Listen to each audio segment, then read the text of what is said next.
Here in Naples, we have a 5,000 person stadium just sitting out at Paradise Coast, unused. $150 million build by the county that has just been sitting there empty. So it was just a very build it and they will come mantra. And here we are. And we're loud and we're proud and we're just sort of ready to get the ball rolling. I mean, this is going to be big for Naples. Welcome back to the Reganar Report. We got a special guest today, Kim McDonnell. And Kim, we're going to be talking about a few things with her, kind of a little bit of that transition from being a mom to back into the workforce and how that went for her as an entrepreneur now. And then what she's doing, which is really exciting for here in Southwest Florida. She's working for USL, which if you guys didn't know, not to steal your thunder, but we are getting a professional soccer team here in Southwest Florida. So we're excited. We're going to chat about that today. So Kim, welcome to the podcast. Thank you. I'm happy to be here. Yeah. So Kim, a little bit about yourself. Obviously, you're a mother. We just talked about that. And now you're doing some big things for the soccer league here coming to town. But tell us a little bit about that transition. I mean, how many kids you got? You kind of transitioned from mother there and whatnot. So talk about that. Yeah. So I have 3 kids. They're 11, 10, and 6. And for basically all of my 20s, I was just a stay-at-home mom. Having 3 kids is very expensive, so daycare was not the route for me. Yeah. And I had kids to hang out with them, so it was a pleasure for me to get to spend those years with them at home. And now that they're all of school age, things in my life had also transitioned where now I needed to stand on my own 2 feet and support myself. So I had to take sort of like a deep look at myself and my skill set and figure out what to do.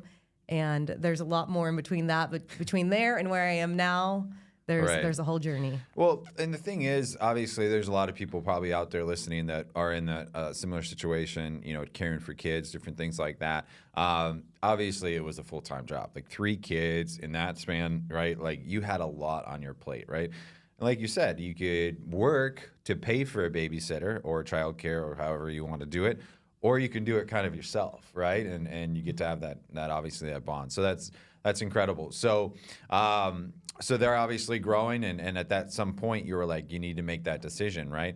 And how tough was that to kind of go like, in a sense, not like you don't get to see them as much, but you do. You kind of separate yourself and really dedicate a lot of time to work now. How was that mental shift for you? Yeah, no, that's a great question and point. That was tough, and it's something I'm still struggling with, actually, and that my kids feel touched by and affected by. I was home every day when they got off the bus. I took them to school every morning, and now it's like sometimes they ride the bus to school because I have an appointment to be at, and I don't get home till 5, 6, 7 sometimes. It just depends on the day. So sort of switching priorities and wanting them to see like a strong mom who works, provides, that these kind of traits are important has definitely been a challenge, but we're adjusting. So if someone's in your shoes that kind of is ready to take that step back into the workforce and has been taking care of kids and whatnot, what advice do you kind of have to them? That's a good question. My advice would be just remember why you're doing it. And, the best thing, in my opinion, that we can do for our kids is be a good example. Right. So whether that's in the way we treat people who are waiting on us in restaurants, or the person next to us at the gas station, or a friend who upset us, or just being a good example of how to provide, how to be responsible, how to be dedicated, how to do things when you don't want to do them, which I tell my kids all the time. That is the definition of commitment, is doing what you said you do regardless of how you feel. Right. So I think just sort of going into the mindset of being like, I'm doing this for them is sort of a good place to be that can bring you some comfort. Yeah. That's so powerful. You're setting examples for them. Obviously, they're constantly absorbing, learning, right? And if you're around them and being there for them 24/7, they're absorbing everything you do, right? So very powerful. At the end of the day, you're setting that example for them, you're teaching them, and you're expanding into the workforce. And it's going to be uncomfortable, right? It's going to be very uncomfortable to leave the kids or figure out like, hey, you're going to have to take the bus, and probably they are like, no, Mom, I don't want to, yada, yada, yada, right? It probably hurts pulls at the heart, I guess is probably the way to say it. If someone, right, is ready to take that first step, in your situation, how did you do it, and what would kind of you suggest to someone that, all right, I'm mentally committed now, right? I'm ready to take that step back into the workforce, but how do you go about doing that? I believe you have a pretty strong network, and that helped you a little bit. But how would you encourage someone? Yeah, so that was definitely the biggest challenge of this all was figuring out, okay, I feel like I'm 10 years behind everyone else my age in the work game. I have a huge gap in my resume. Right. And what even are my skills? And how do I apply them? And I am lacking all this experience now. What do I do? Right. So I was am lucky enough to have friends who throw my name out at tables of opportunities.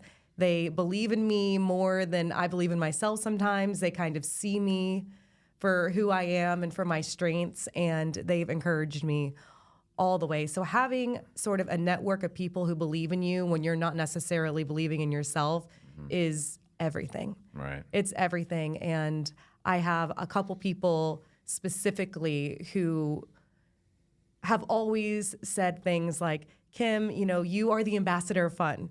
Kim, you have a strong skill set in networking.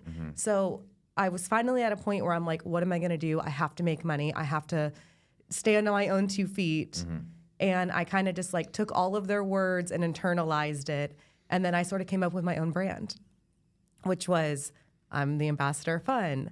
I'm a master networker. I'm a collector of people. Everywhere I go, there are no strangers, right? I meet them, I talk to them, I engage with them, and I've kind of formed that into my own skill set of like developing and retaining long and meaningful relationships.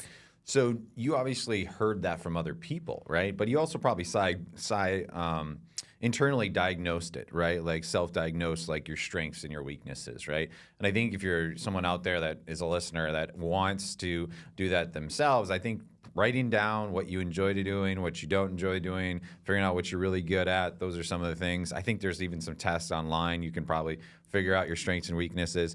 But like Kim's saying here is utilize the people around you. Figure out what they think, ask, right? Surround yourself. The famous line, obviously, a lot of people say, your network is your net worth, right?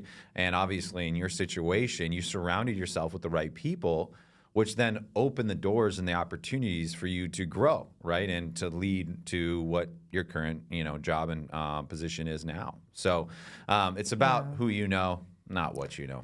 Yeah, for sure. I always say, it's not who you are, it's who you know, because the people that I know are amazing. And sometimes it's hard, especially as a mother who kind of like, relied on their partner for everything because that's just sort of the agreement you made as a family. This is how we're going to kind of go through life. Yeah. It's hard to remember what your strengths are. It's hard to see your value sometimes. Right. And to your point, when you're writing down your list of this is what I'm good at, this is what I'm not good at, this is what I want, this is what I don't want, you need to include those things that people tell you about yourself that you don't necessarily believe yet, that you haven't fully welcomed and opened your mind to and digested, because sometimes it's hard to believe good things about yourself, especially when you're not feeling the best about yourself. Right.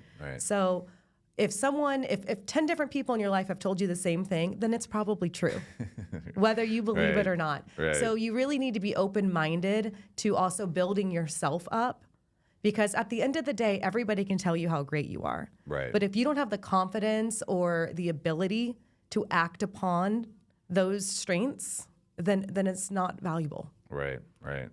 You got to believe in it with your heart, right, and your mind at the end of the day, right? I mean, it can apply to everything, right? If it's our strengths and weaknesses in a business, if it's working out, different things like that, like all the different ways in a relationship, whatnot, it's all about internally believing it yourself, because it's your mind is your strongest muscle, right? And the most powerful thing. So you got to believe in it there. So you obviously transitioned, and now you're in the workforce. You're doing some amazing things I kind of hinted at in the beginning here.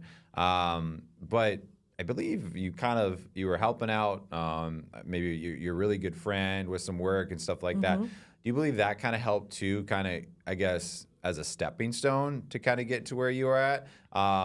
Thoughts on that transition? Yeah, for sure. So this wasn't just like an A to Z jump, right? Right. There were many steps, and my story is not linear, right? I wasn't like on this upward trajectory that I just blew up. It was a lot of up and down. It's very much that image of the iceberg. It's like people see the tip, and then all the things underwater they don't see, which is the struggle, the upset, the failures, the things like that. So and I that graph where it goes like this, right? It starts here and it does end here, but it's all the highs and lows. Progress is like this. It's not like this. Exactly. Right? Yeah. We go after progress, not perfection. Exactly. Right? And that's just a realistic approach to anything. Right. So, yes, I have a friend who owned just a small company, and it was very divine timing. I was literally, I'll just never forget the night. I was sitting in my house. I just put my kids to bed, and I was just broke and thinking, what am I going to do? What am I going to do? I have to do something. Something has to give. And literally that night, my phone rang with a friend of mine who said, hey, I have this company, and it was supposed to just be like a small part-time gig for me so that I have money so I don't have to like ask my husband for money to buy him a birthday gift. Right. But it has grown so big that I'm not really a stay-at-home mom anymore, and it's not very part-time. I know you're kind of in a similar situation as me. Do you want to help? Right. And I said, absolutely. Like, this is like fallen into my lap at sort of my greatest time of need. Whatever it is, I'm in because, Let's do it. Right. you do what you have to do. Right. You got to survive. So I did that with her for a long time, and it was really a godsend and very much a confidence boost. Right.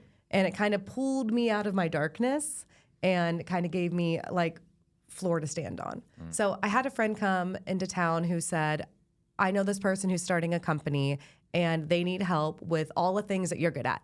Branding, like capital campaign, just sort of awareness in general for their brand. I want to introduce you to them. I think it could be a really good fit for you. So I went to lunch. I met these people. They were just amazing people. It's just like everyone that I know only knows amazing people is how I feel. It's such a warm community of friends I have. And it really worked out. Yeah. It really connected. I could offer them what they were looking for, and they were really happy with me. So it went from like helping my friend in sort of a business that I knew wasn't going to be forever. It wasn't going to be a career move, but it was a stepping stone. And the thing is that, we talk about entrepreneur a lot on this podcast and how we are not talking huge corporate. We're not talking some big job position that you had to build up and apply for and whatnot. We're talking about probably someone else that, hey, I'm in need of a little extra help. And I probably would venture out to guarantee and just say that that person probably was very transparent with you. Like, I don't have a big business yet. I can't pay you a ton, but like help me, help you, and it's going to be very symbiotic. And I think a lot of people misunderstand that, like, just because you're running a business, or you mentioned to your friend, just because she's running a business doesn't mean she's got the ability to pay you an $80,000 salary and ready to jump on and full benefits and stuff like that. But I guarantee as you guys started to grow, even though you're in a different position now, there was maybe opportunity where you could keep growing within that business. And so, if you're out there and you're in the workforce, or you're looking at other people and entrepreneurs and stuff like that, look at figuring out a way just to kind of get on board. And first of all, see if you enjoy it and see if there is some synergy between it, because it's not all just, I believe a lot of people think it's all about the pay. And it's not all about the pay. There's a lot more that you can gain from it. You can gain a lot of experience, like you mentioned. Sometimes it's just a stepping stone. And guess what? As a business owner, and sometimes the stepping stone people are what I needed in that spot. I've had people that help out in a certain amount of time. They got experience. They got some pay from it. They helped me out tremendously, allowed me to get from, in a sense, behind and kind of sinking to head. And it was perfect, and it worked out. Some people think, oh my gosh, it's never going to work unless I'm going to jump in and go, 10 years with the company. Well, it's a double-edged sword, because sometimes that's what you also need too. So anyways, I just wanted to highlight that it worked out awesome for both parties, right? Yes, it was definitely mutually beneficial because I helped her grow her company. Yeah. And also supported her with what she needed support with. But it Which also was time, right? Because she wanted to get back with the kids, right? Yeah, and having like two people is better than one, because now you can come across more people. Right. But yeah, I mean, it saved me. Right. It saved me. And, I think part of being an honest and transparent person, not just in business, but just as a person, is being able to have some humility, to be humbled by life, and to be able to appreciate it for what it was instead of being embarrassed by it and saying, I am now because of that. Without that, I wouldn't be here. And I don't think there's shame.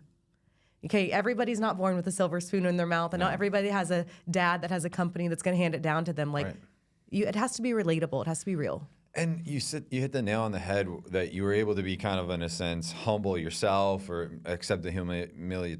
Can't even talk either. But Have humility. Yeah, yes. yeah, exactly. You can kind of accept it. And I think, unfortunately, the society we live in is so ego-driven that they have to be like, well, this is my title at this company. Who cares, right? No. Titles are just made. Trust me, I'm one that makes up titles. I don't really care. At the end of the day, it's about what's getting done for the business. Are we growing? All the other things. So there's just a lot that goes into it that I feel like people get hung up on the wrong reason why in regards to, jobs or different, things like that. So I think that's probably a lot of my generation. Unfortunately, they suck sometimes. So For sure. if you're in my generation But, and you're being that, stop it. With titles, it's true because titles aren't just like your job position, but it's also like what degrees you have, right? What qualifications you have. And I mean, I think we can all speak firsthand, especially in today's world. Experience has way more value than education. Right? Yeah. I can sit in a classroom and you can teach me all day long about something, but unless I can actually put my hands on it, experience it, fail in it, succeed in it, knowledge is only as good as sort of the output of it. Well, knowledge is good, but applied knowledge, right, is way better and far superior. And that's where the value comes in, right? For sure. I can have it, but can I actually apply it? It's just like electrician understanding and knowing, the positive and negatives of an outlet. Well, that's great, but can you actually change the outlet for me or not? Right. No, I've never done that. Well, Right. okay, does that do any good, right? So Yeah. you have to be able to actually execute on it. So Yeah, for sure. well, you've obviously transitioned. Now you have a pretty cool role, right? We have a Yes. professional soccer league coming to town, and you've been scooped up to really help them and amplify them coming to town through your marketing ability and whatnot. So tell us a little bit about that. Yes. So it's called USL Naples for now. Our brand will be released June 15th. That'll be the unveiling of our crest, color, logos, which was really decided upon by the people of Naples during our listening sessions. But I am the Director of Corporate Partnerships. This job is tailor-made for me. I'm good at it. I have vision in it. It really allows me to tap into my skill sets and into my strengths. And one of the things I really love about this company is not only the people that I work for, which are all really creative and really smart people, it allows me to kind of forge my own way.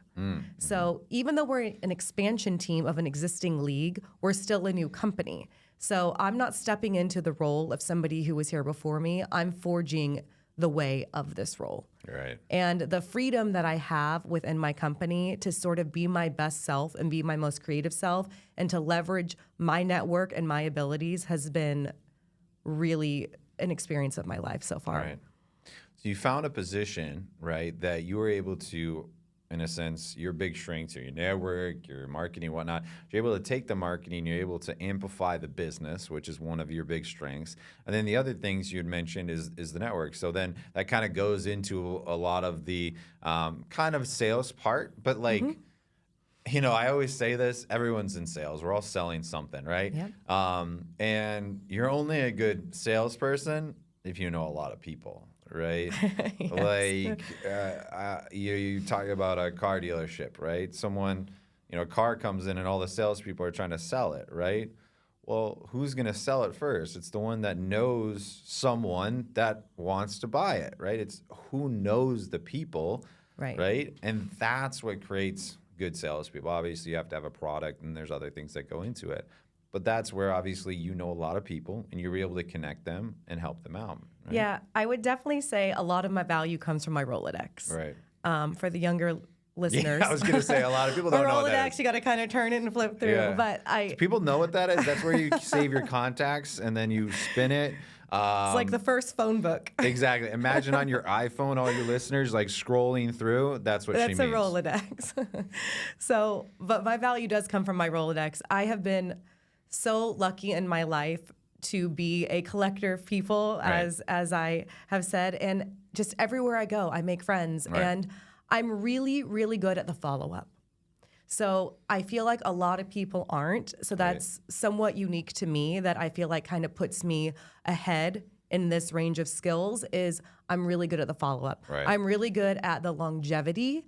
And, so I do a lot of output in my relationships, a lot of, how are you? It's been a while. I try to remember as many details about people as I can because Right. it makes you feel special. Right. And you are special Right. to me. Right. So I remember your kids. I remember that you went on vacation. And so having details like that about people, I think is key in endearing people to you and yourself to people that creates the longevity in relationships, which helps in sales, which adds to your Rolodex, which just comes full circle for your brand. And the thing is that you're doing that because you care for people and at the end of the day, it will come back, but not probably right now. And people always think that in this world, since it's so instantaneous, that if I do something right now, I must get a return, right? I need to get a return on my investment immediately. Or if I do this, because unfortunately the world we live in is all instantaneous, right? I can pick up my phone, I can call you right away, I can do whatever. I can run a business from a phone, right? Everything's super instantaneous, right? And so when you go back to relationship building, people have to understand it's a long-term thing. Longevity, it's a long play. You're really pouring into people. You don't know what's going to happen right away. It might happen right away, but it also might take a year, 2 years. You don't know, right? That's right. Yeah. Instant gratification, I do think, is one of the big downers in today's society, just for everything. Right. And people don't know how to sit with themselves, sit with them thoughts, sit with your feelings, and just wait. Right? Everyone needs now. They need to be stimulated all the time. They need reassurance. They need affirmation constantly. So I think to your point, sort of having emotional intelligence and mental control over your own mind and your own thoughts and being able to play the long game, to make deposits, right? It's an investment. I think it's really, really important, and it's a really smart move to make for yourself. Yeah. Long play is very important, and people, I think we all, and I'm guilty of it all the time, right? I'm trying to go, and, I understand motors and different things like that, and I'm always trying to, stop and, say, I can't expect my truck, to be full throttle all the time, right? It's no good for it, right? It needs to, you need to tame it back a little bit. And so I always use that internal analogy for myself sometimes because, we push ourselves, right? We push our mind, we push our bodies, and I'm guilty of it, right? And so sometimes I have to stop and think hey, we need to go back to idle for a second to be able to kind of cool down and readjust so that we can go fast again. But I'm in that game, unfortunately. I think all of us are in this world that we live in. And so we need to stop and just be all right, let's tame it back so that we can pretty much restart and go even faster. So, all right, I'm really intrigued. How many, with this soccer, right? We're Southwest Florida, we're Naples, right? It's not big. Why here? So, the league did a lot of research. So the USL is a league. So there's the MLS and the USL. So they're both MLS. So Yeah, it's real estate. MLS is their way of saying multiple listing service. Yes. So anyways. So but that's Messi and all of them right Okay, around all that. right. So the USL is meant for cities that are a little bit smaller. They're not necessarily major market cities, but that have the capacity and have the want for this. And we are so lucky to live in a paradise that provides year-round outdoor sports. So the fact that there isn't this already here makes no sense. It makes no sense because we live in the right climate. Right. We have the draw. Soccer is the largest sport in Collier County. You drive around anywhere after 3 o'clock, every field is full of kids playing soccer year round. So here in Naples, we have a 5,000 person stadium just sitting out at Paradise Coast, unused. $150 million build by the county that has just been sitting there empty since the pandemic. So it was just a very build it and they will come mantra. And here we are. And we're loud and we're proud and we're just sort of ready to get the ball rolling. I mean, this is going to be big for Naples. All of our games are going to be aired on ESPN, CBS Sports, local broadcasting. The exposure and the brand awareness that this will bring to the partners that I'm working with is really going to just help keep them top of mind.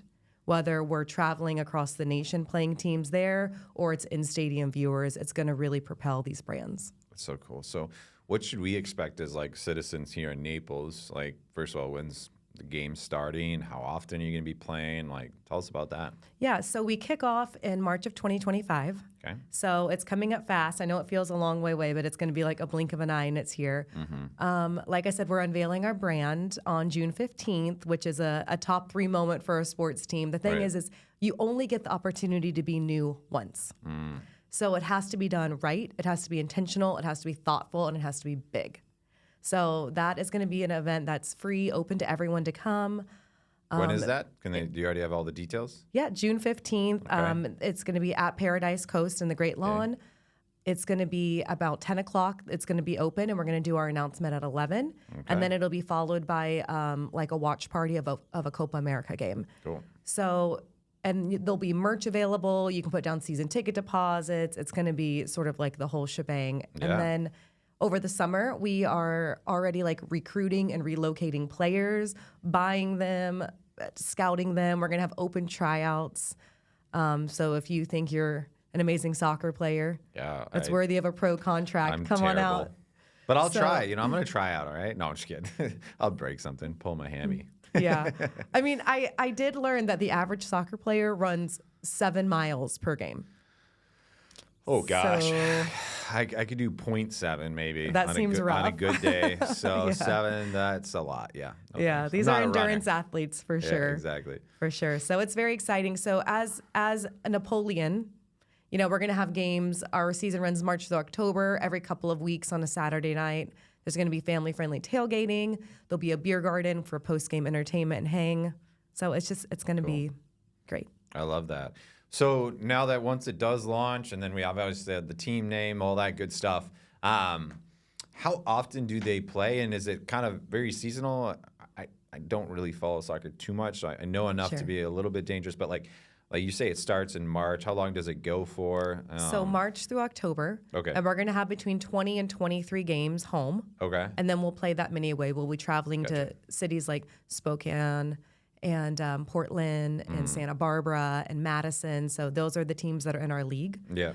I went to a Portland game when I lived out there. You did? Yeah. So see, you know. So I understand a little bit. A lot of people down here have been to like the Tampa Bay Rowdies games, which is in our league as well. They're not in our division, but they're part of the USL. Perfect. And you had mentioned it earlier about kind of like getting involved, season tickets, different things. But one of the things, like when I was with my last company, that's why I went to the game. So like they had a bring the staff to the game kind of thing. It was really cool. So we like all met there. It was client appreciation, employee appreciation, whatever. So there's gonna be a lot of cool things like that. At the end of the day, we don't have much. We just have the Hertz Arena, and that's it, right? So this will give a really cool alternative to businesses in town to be able to take clients to different things like that. Sure, and that's sort of like where I come in the business. I'm more on the corporate side.